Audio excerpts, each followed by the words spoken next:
While sitting down and discussing Helene recovery with Caldwell County Manager Donald Duncan in the Caldwell County offices, he discussed the replacement of homes in the county and also discussed the importance of addressing the septic system. If they were flooded or damaged, then they're going to have to be repaired. That may show up years later. It may be months later. You may have had a cracked tank. And so you need to go ahead and have those inspected and look at them now. The other concern we have is that if we lose a home or a home is damaged and someone wants to go back there, then you have floodplain elevations you have to deal with. Some of these homes were there before there was solid firm mapping.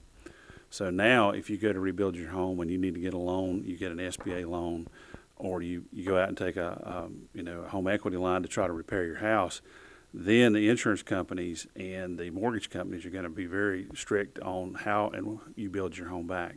So what we call baseboard flood elevation is going to change.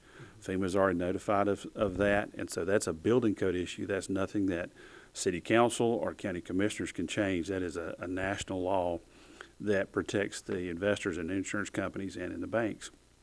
So we'll have to deal with that, and we don't know the extent of that damage yet. The further west you go, the worse it's going to be. But if you had flood damage, that's going to be something you should really consider is how you build your home back and where you build your home back. And then we've had some folks that had parcels that lost substantial amount of land. So you had a stream that, let's say, was 50 feet wide. Now it may be 150 feet wide or 200 feet wide. So there's a lot of land loss because of all this. And so that's a longer-term, decades-long project that we're working with the Army Corps of Engineers to do some type of stream restoration. There's no guarantee you'll get your land back, but we may be able to remove debris and stone that would protect what property you have left. So that's going to be an ongoing process. And then we just don't know how much debris we have down in the national forest.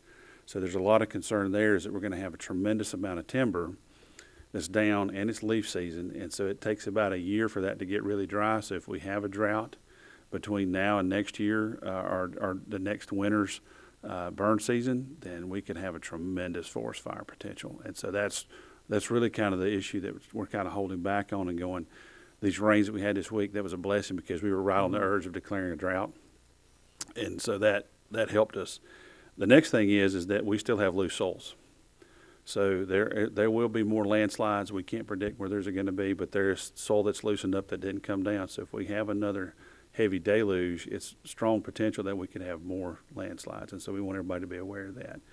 If you're out west and you're familiar with when they have forest fires, what typically happens there is they have lots and lots of pine trees, these Douglas firs, and those Douglas firs shed a sap in fire. And that sap seeps into the ground and it almost is like an oil waterproofing coating. So that creates more flooding for them out west. We don't have that. Our water soaks into the ground, and then there's stone underneath it because of the mountains. So what we could have is a potential larger landslide. Both are bad situations. Neither is ideal, but just be aware that that is a potential that we could face.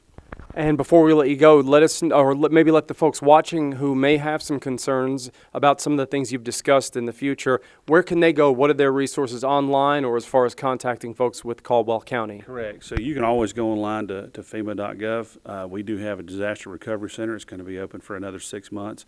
You can come in 7 days a week, 8 to 7.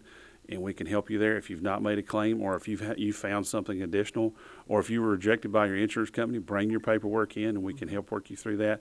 And then as we go along, there are more and more what we call policy papers that are being opened up that gives us language to say, okay, now we can start looking at personal property debris removal. So if you have a lot of acreage and you had leaning trees that are maybe leaning near your house, you can come and look at those. The biggest thing, the theme that we want to try to encourage everybody is that our recovery is going to be better than our wreck. We want everybody to stay focused on that. This is long term. The storm only lasted a week. We had a peak storm of 1 day, but I can tell you this is going to take many, many years to get us back to where we were. And there'll be some areas of the counties that will never be the same just because of the sheer amount of flooding. And I want to share some data with some folks. If you go to the Wilson Creek area, our flood monitors lost power and were damaged at 16 feet above flood stage, by far worse than the 1916 flood. We did get power on sporadically in the middle of the storm, and we were able to get one good reading of about 22 feet above flood stage. That's how bad it was. And so we lost structures that were standing since 1916. They're now gone.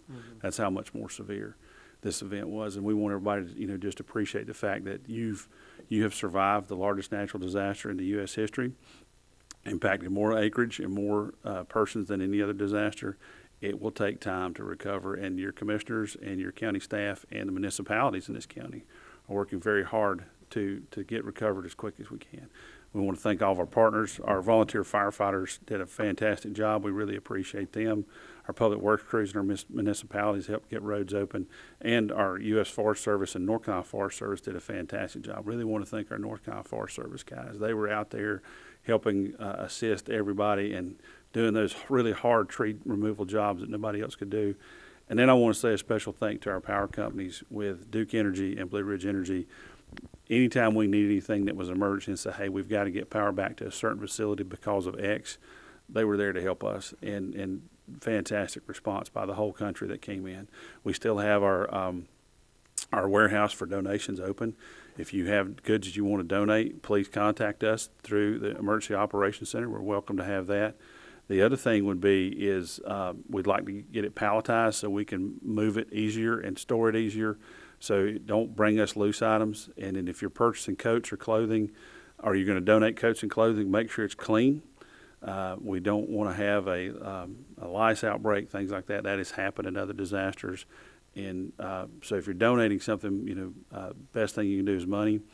As a county and our municipalities, we're working with Mitchell and Avery County because they were hurt worse than us to try to help them recover.